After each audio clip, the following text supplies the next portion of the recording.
अहमदनगर शहरासह केडगाव उपनगर भागात आणि भिंगारमध्ये असलेल्या काही पतसंस्था चालकांकडून आणि खासगी सावकारांकडून सर्वसामान्य घरातील महिलांना आणि नागरिकांना दिशाभूल करून कर्ज स्वरूपात पैसे दिल्याचे भासवून 10 ते 20% आकारणी दरमहा केली जाते आणि न दिल्यास त्यांना धमकी देण्यात येते। या संपूर्ण प्रकरणात त्रस्त झालेल्या महिला आणि नागरिकांनी शिवराष्ट्र सेनेचे संस्थापक अध्यक्ष संतोष नवसुपे यांच्याकडे धाव घेतली। संबंधित प्रश्नाला तात्काळ वाचा फोडण्यासाठी जिल्हाधिकाऱ्यांकडे शिवराष्ट्र सेनेच्या वतीने निवेदन देण्यात येऊन सदर प्रकरणात लक्ष घालण्याची मागणी करण्यात आली आहे। कोरोना काळात शहराच्या विविध भागात बँका, पतसंस्था आणि खासगी सावकार यांनी एकल महिला वर्गाला हाताला काही काम नसल्यामुळे 10 ते 15,000 रुपये दिले आणि कालांतराने त्याने या महिलांकडे लाखो रुपयांची मागणी केली। यात शेकडो महिला अडकल्याने शिवराष्ट्र सेना पक्ष या महिलांच्या मदतीला धावून आला असल्याचे यावेळी अध्यक्ष संतोष नवसुपे यांनी सांगितले आणि शिवराष्ट्र सेना या महिलांच्या पाठीशी राहून भविष्यात लोकशाही मार्गाने न्याय मिळवून देणार असल्याचेही नवसुपे यांनी यावेळी स्पष्ट केले। आज नगर शहरामध्ये कोविड काळामध्ये संपूर्ण परिसरामध्ये काही महिला वर्गांनी काही हाताला उद्योग धंदे नसताना आणि कुठंच काही उपजीविका नसताना त्यांनी त्या ठिकाणी काही पतसंस्था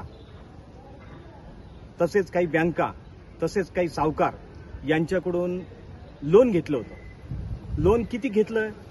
10-10, 20-20 हजार रुपये त्यांनी लोन घेतलं, पण कालांतराने ते लोन लाख रुपये झालं आणि कोरोना काळ गेल्यानंतर आता त्या लोनचं जवळजवळ लाख रुपये झाले आणि त्या लोनला कोणी साक्षीदार नाही, त्या लोनला कोणी कुठलं मॉर्गेज नाही, काही नाही, हातावर त्यांना लोन दिलेलं आहे आणि त्या लोनचे आज एवढे मोठमोठे रकमा झालेल्या आहेत आणि त्या महिला वर्गांना, त्या माता भगिनींना आज त्या लोनसाठी प्रत्येक पतसंस्था, प्रत्येक सावकार, प्रत्येक बँका आज त्यांना त्रास देऊ राहिलेला आहे। त्यांना त्रास असह्य होत चाललेला आहे। काही महिला त्याच्यामध्ये सासुरवास आहेत, त्यांना सासुरवास होतो घरच्यांकडून का तुम्ही एवढं लोन कशासाठी काढलेलं आहे आणि काही महिला असं झालेलं आहे की त्यांना आत्महत्या करण्याची पाळी त्या लोनसाठी आलेली आहे।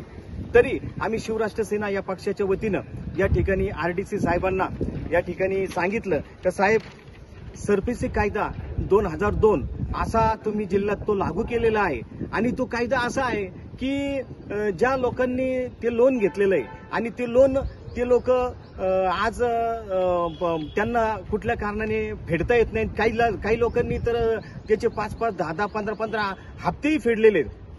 अशा लोकांना त्या ठिकाणी लोन वसुलीसाठी तुम्ही बँकांना आदेश केलेले आहेत, पतसंस्थांना आदेश केले, बँकांना आदेश केले का? तुम्ही का केलेले आहे का? बँक जिवंत राहावा, बँकेला पैसा यावा यासाठी। पण माता भगिनींच्या ज्यांच्यावर लोन झालेले त्यांच्या अडीअडचणीकडे कोण लक्ष देणार?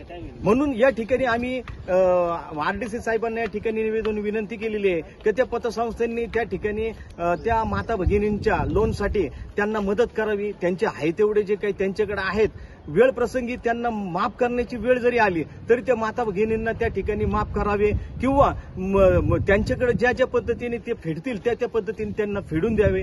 अशा पद्धतीने त्या ठिकाणी रकमा, म्हणजे तुम्हाला सांगायचं म्हणजे असं आहे का काही जुन्या काळी सावकारशाही होती, काही गुंडगिरी होती, काही लोक आडून रकमा द्यायची आणि त्याचं मोठमोठं व्याज खायचं आणि ते बंद करावं म्हणून पतसंस्था आणि बँकेची निर्मिती झालेली। आज पतसंस्था बँक त्या ठिकाणी सावकारशाही करायला लागलेले आहेत। मग गोरगरिबांनी कुठं जायचं? आणि त्याच पद्धतीने देशामध्ये लोक 25-25, 30-30 उद्योगपती 1000 कोटींनी लोन घेतात आणि ते देशातून पळून जातात आणि जे देशात राहतात त्यांना हा कायदा करून आपण त्यांना आत्महत्येचं प्रवृत्त करत आहोत।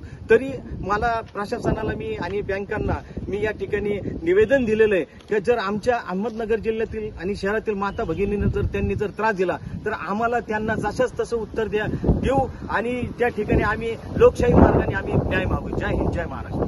बातम्यांसाठी ई नवा वाडा यूट्यूब चॅनलला सबस्क्राईब करा आणि बेल आयकॉनवर प्रेस करा।